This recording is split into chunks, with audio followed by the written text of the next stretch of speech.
Hello बच्चों, कैसे हैं आप। मुझे उम्मीद है आप हमारी पिछली कहानियों का आनंद ले रहे होंगे। बच्चों, आज मैं आपके लिए लेकर आई हूँ एक रोचक और मज़ेदार कहानी। आइए शुरू करते हैं आज की कहानी। हमारी आज की कहानी का नाम है 3 सूअर और एक भेड़िया। पुराने समय की बात है।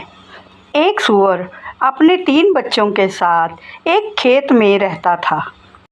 छोटे छोटे सूअरों में सबसे बड़े सूअर का नाम था ब्राउनी, क्योंकि वह भूरे रंग का था। उससे छोटे का नाम था वाइटी, क्योंकि वह सफ़ेद रंग का था। और सबसे छोटा और सबसे सुंदर, जिसका नाम था ब्लैकी, क्योंकि वह काले रंग का था। ब्राउनी अपने आप को बहुत ही गंदा रखने वाला सूअर था, क्योंकि वह हर समय कीचड़ में ही लोटा रहता था। बूढ़ा सूअर जब भी उसे नहलाने की बात करता तो वह चुपके से बाहर भाग जाता और जहाँ कहीं गंदा सा कीचड़ होता वहीं पर लौटने लगता। इस पर पापा सूअर उसे बहुत डांटते। उससे छोटा वाइटी बहुत ही चालाक और लालची किस्म का सूअर था। वह हर समय अपने खाने के बारे में ही सोचता रहता। जैसे ही उसे कुछ खाना नज़र आता तो वह उसमें से अपने लिए ढेर सारा खाना बटोर कर ले जाता। इसके लिए सूअर पापा हमेशा उसे डांटते रहते कि वाइटी, ऐसा नहीं करना चाहिए, सबको मिल बांट कर खाना चाहिए। परंतु ना वाइटी को मानना था, ना ही वह मानी। इन दोनों के उलट ब्लैकी बहुत ही अच्छा और भला सूअर था। एक सूअर के हिसाब से उसके रहन सहन में काफ़ी अंतर था।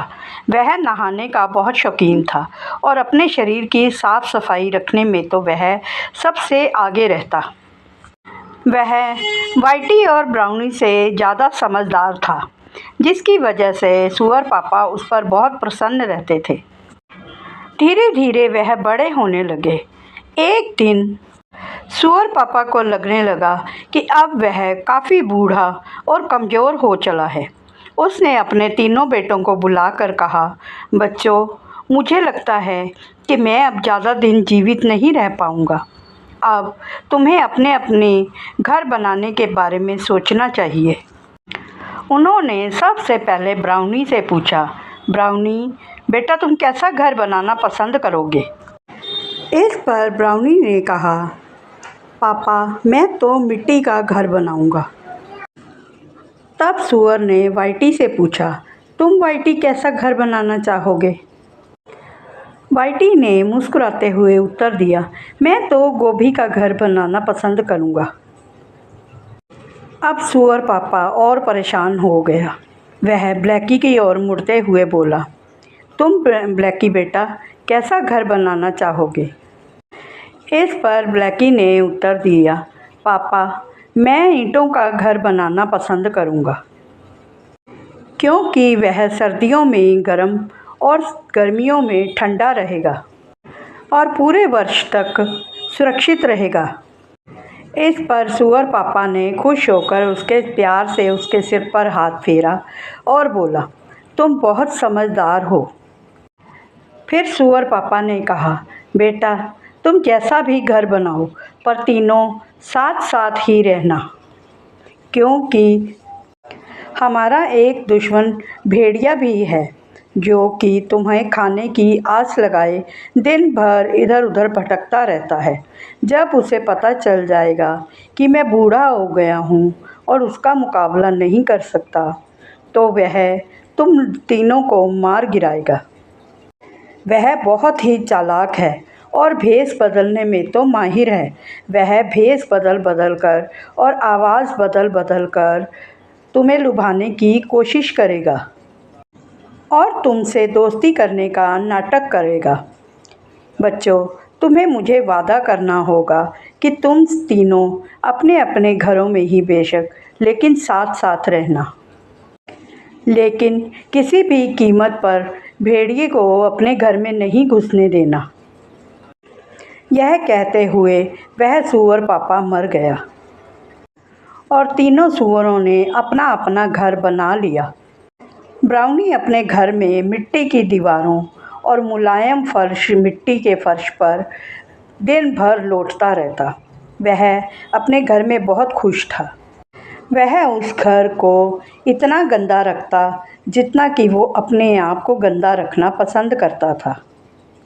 एक दिन की बात है, जब वह कीचड़ में आधा सो रहा था और आधा जाग रहा था, उसे अपने दरवाजे पर हल्की हल्की आवाज़ सुनाई दी और एक बहुत ही कोमल आवाज़ ने कहा, क्या मैं अंदर आ सकता हूँ ब्राउनी? मैं आपका सुंदर नया घर देखना चाहता हूँ।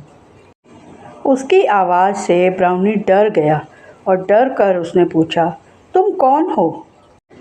क्योंकि वह आवाज़ बहुत ही धीमी थी, तब ब्राउनी को समझ में आने लगा कि यह आवाज़ नकली आवाज़ है। ज़रूर यह दुष्ट भेड़िया ही होगा। धीमी सी आवाज़ फिर से गूंजी, मैं तुम्हारा मित्र हूँ और तुमसे दोस्ती करना चाहता हूँ। नहीं नहीं, ब्राउनी ने डरते डरते बोला, मुझे लगता है कि तुम वही दुष्ट भेड़िया हो। तुम मेरे मित्र नहीं हो जिसके बारे में मेरे पापा ने बताया था। मैं तुम्हें कभी अंदर आने नहीं दूंगा। अच्छा, तो तुम मुझे जवाब दे रहे हो? लोमड़ी ने भयानक आवाज़ में कहा।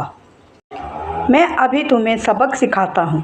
यह कहकर वह पंजों से उसके घर को खरोंचने लगी। कुछ ही देर में उसने कीचड़ की दीवार में एक मोटा सा छेद कर दिया और ब्राउनी को अपनी बाहों में दबोचकर उसको उठाकर अपनी मांद में ले गया।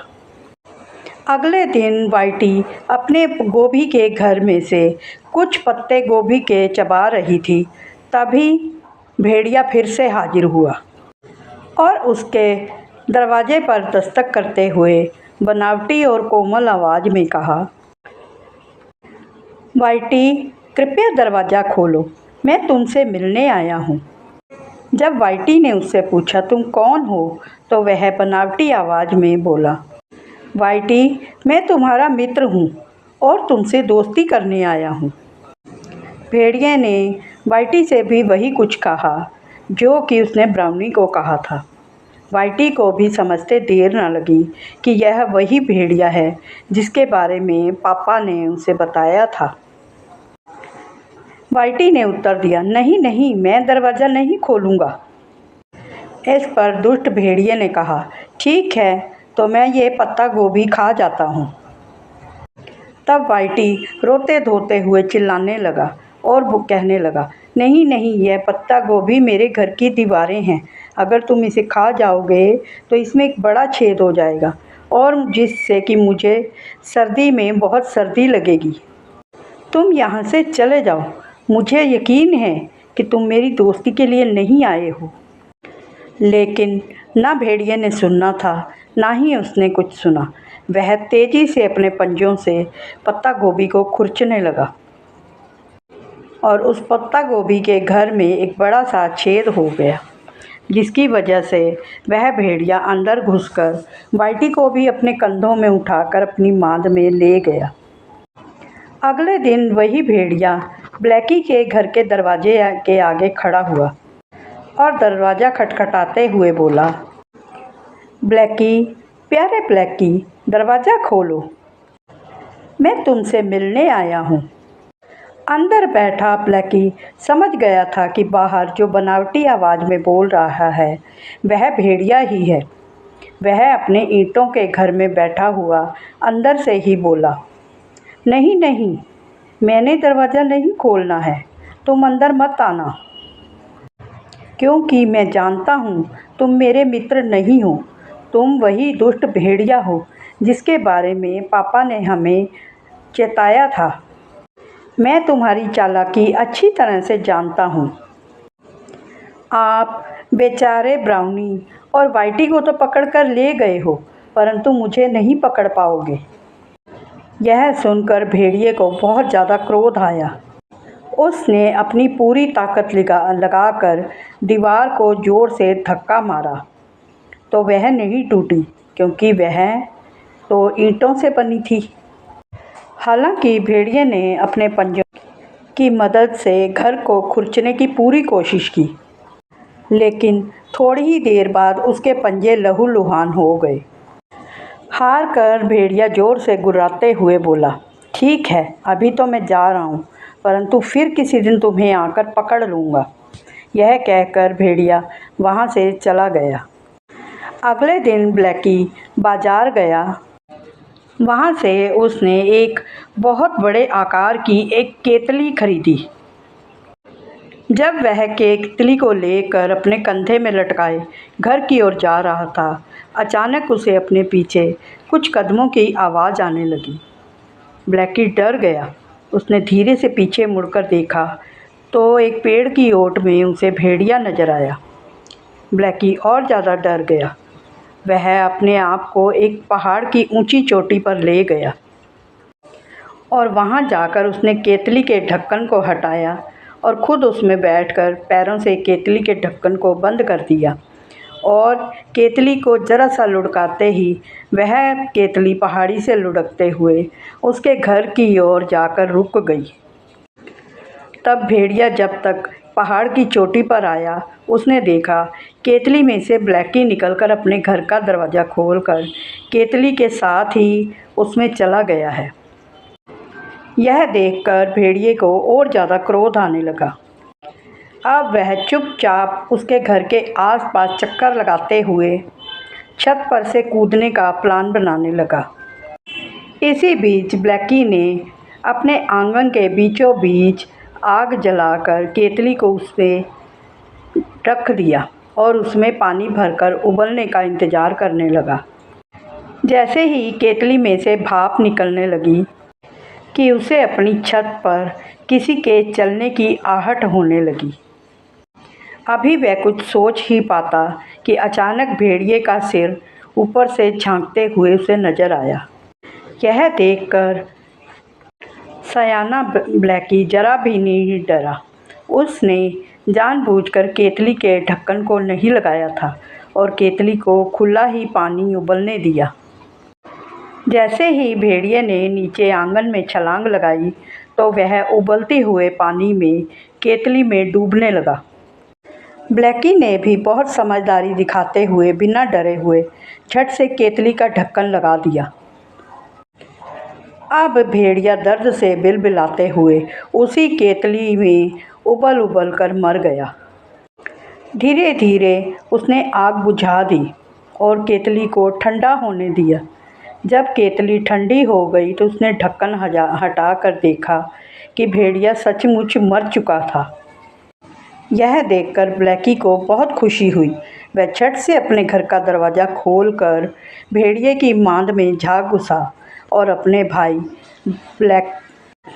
ब्राउनी और वाइटी को छुड़ाकर अपने ईंटों वाले घर में ले आया और तीनों ही भाई अब खुशी खुशी उस घर में रहने लगे।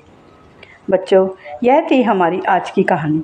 आपको हमारी आज की कहानी कैसी लगी हमें कमेंट करके ज़रूर बताइए और बेल आइकन के बटन को दबाकर हमारा प्रोत्साहन बढ़ाएं और लाइक शेयर ज़रूर करें और हमारे चैनल को सब्सक्राइब करें।